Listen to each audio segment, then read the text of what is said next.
हर रोज एक नई कहानी देखने के लिए चैनल को सब्सक्राइब करें और बेल आइकन दबाना ना भूलें। सरला के बड़े बेटे की बीवी यानी सरला की बड़ी बहू जॉब करती थी और घर का सारा खर्च चलाती थी।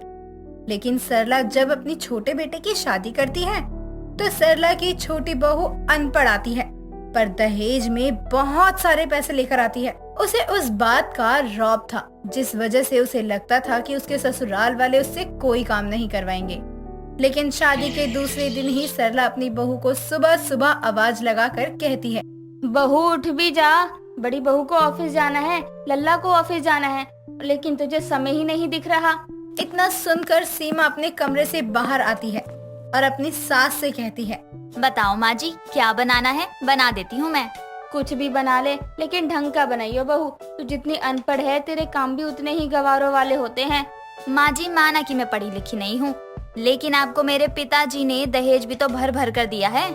हाँ हाँ, उसी मारे चुप हूँ, वरना मुझे तो तेरा चाल चलन भी ठीक नहीं लगता। अभी से इतना जुबान चला रही है, आगे जाकर न जाने क्या करेगी।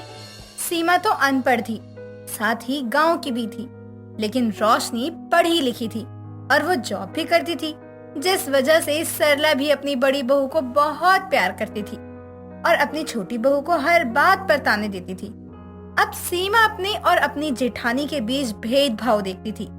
एक रोज सीमा देखती है कि उसकी सास सीमा से बोलती है, बहू कितना समय लगाएगी? बहू जल्दी से रोशनी का टिफिन पैक कर दे, चाय बना दे, वरना वो कुछ खाए पिए बिना चली जाएगी। माँ जी कर ही तो रही हूँ, कब से लगी हुई हूँ, बस देती हूँ अभी, थोड़ा आप भी सब्र कर लो। सरला रोशनी को कोई काम नहीं करने देती थी और अपनी बेटी की तरह रोशनी को रखती थी, लेकिन सीमा को ये सब पसंद नहीं आता।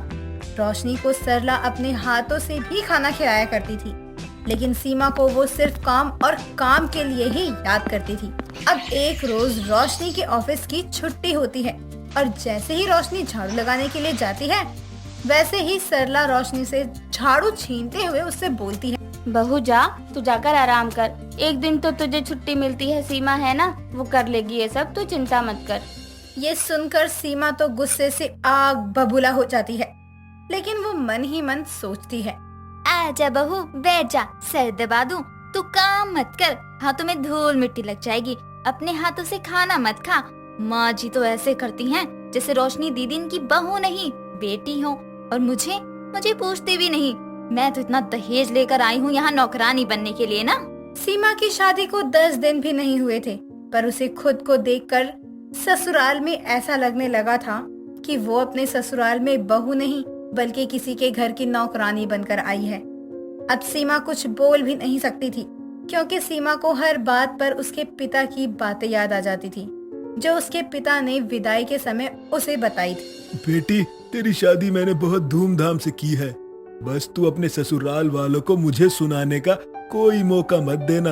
अरे मैंने जितना दहेज दिया है उतने में तेरी 4 बार शादी कर देता, लेकिन कोई नहीं, अब तू कुछ भी हो जाए अपने ससुराल को छोड़कर लड़ झगड़ कर मायके वापस नहीं आना। इसलिए सीमा अपनी सास का हर एक कहा मानती थी। ऐसे ही एक रोज शाम के समय विमला सरला के घर आती है, पर सरला के ना होने पर विमला सीमा से बातें करने लगती है और सीमा को कहती है, बहू बुरा ना मान तो एक बात कहूँ, तेरी सास तुझसे बहुत काम करवाती है, मतलब तू बहू है, कोई नौकरानी थोड़ी। आंटी जी क्या कर सकते हैं, करना तो होगा ही, दीदी भी तो जॉब करती हैं, अब जॉब वालों के नखरे तो सहने ही पड़ते हैं। करती तो बेशक वो जॉब है, लेकिन इतना भी क्या बहू को सर पर चढ़ाना। देखती है कितनी रात रात में घर आती है, और तू तो दहेज लेकर आई है, अपनी आवाज उठाया कर बहू, तू तो मेरी बेटी जैसी है, मेरा काम था समझाना और तेरा काम था समझना। इस तरह विमला भी सीमा के कान भर के चली जाती है और इधर सीमा भी खाने में कभी नमक ज्यादा डाल देती तो कभी मिर्च, जिससे घर में कलेश होने लगता है। लेकिन सीमा अब सबको परेशान करने का फैसला कर लेती है। अब अगली सुबह ही खाना बनाते हुए जानबूझकर सीमा खाने में मिर्च का तड़का लगाकर पूरे घर वालों को खांसी करवा देती है और अपने मुंह पर चुन्नी बांध लेती है। ये देखकर सरला अपनी बहू सीमा से कहती है, बहू तू ये क्या कर रही है? तुझे पता है ना कि कल रात बहू ऑफिस का काम कितनी देर रात तक कर रही थी, थोड़ा तो सोच उसका। तो माँ जी खाना नहीं बनाऊं अब, वरना आप कहेंगी कि मेरी बहू को ऑफिस जाने के लिए लेट हो रहा है। अब काम भी ना करूं क्या मैं? सीमा जो भी कर रही थी वो जानबूझकर कर रही थी। अब जैसे ही रोशनी उठती है और वो नहाने के लिए जाती है तो सीमा मोटर बंद कर देती है। ये देखकर सर्रा अपनी बहू से कहती है, बहू मैं कई दिनों से देख रही हूँ तेरा बर्ताव सही नहीं है, तो ये सब क्यों कर रही है? बता क्या बात है आखिर? माँ जी ये आप पूछ रही हैं? अरे जब आप मुझ में और दीदी में भेदभाव करती हैं तब तो आपको नहीं दिखता। सास और देवरानी के बीच का झगड़ा सुनकर रोशनी बाथरूम से बाहर निकलती है और सीमा अपनी जेठानी को देखकर कहती है, आ गई महारानी। मुझे आप ये बताओ कि मैं पढ़ी लिखी नहीं हूँ इसलिए आप मुझसे इतना काम करवाती हो? सीमा ऐसा कुछ नहीं है, तुम खाना बना लेती हो, घर का काम भी कर लेती हो, तो मैं बाहर का देख लेती हूँ। नहीं माँ जी, आप और दीदी आप दोनों मेरे साथ भेदभाव करते हो। ना जाने मुझ में ऐसा क्या है जो आप लोग मुझे नीची निगाहों से देखते हैं। सीमा तू तो समझदार है ना, तो लड़ने झगड़ने से क्या ही फायदा। अब सीमा भी लड़ने झगड़ने के बाद अपने कमरे में सो जाती है। ये देखकर सरला अपनी बड़ी बहू रोशनी से कहती है, ना जाने इसके कान किसने भर दिए, इतनी अच्छी भली काम कर रही थी। माँ जी ऐसा करो, आप हमें अलग अलग ही कर दो, मैं अपना काम खुद कर लूंगी। अब सरला अपनी बहू से परेशान हो जाती है क्योंकि वो घर का कोई भी काम नहीं कर रही होती, जिस वजह से रोशनी को भी ऑफिस जाने में दिक्कत हो रही थी।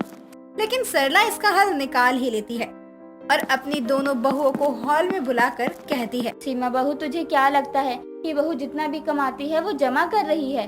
माँ जी इनका भविष्य तो आगे के लिए अच्छा है, लेकिन मैं अनपढ़ हूँ इसलिए बाहर आ जा नहीं सकती।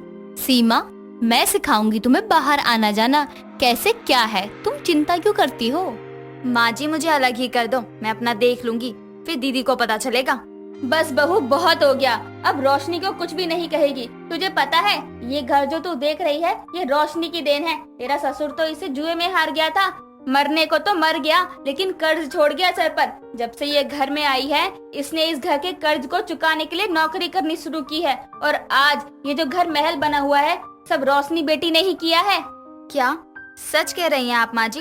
दीदी ने ये सब हमारे लिए किया है? सीमा को जब ये बात पता चलती है कि उसके ससुर जो जुए में अपना घर हार गए थे और उसका पैसा रोशनी भर रही है, तो उसे अपने किए पर बहुत पछतावा होता है और वो सोचती है कि उसने जो किया वो बहुत गलत था।